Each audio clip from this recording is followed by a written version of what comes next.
That's step number one. And then you just created a membership offer. But we're not adding them necessarily to the funnel. Click publish.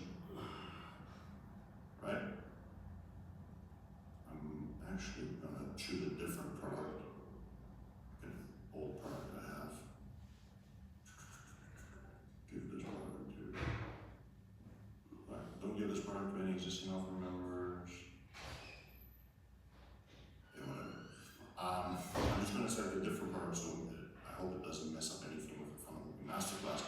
But you just created a product, you created a membership offer. Now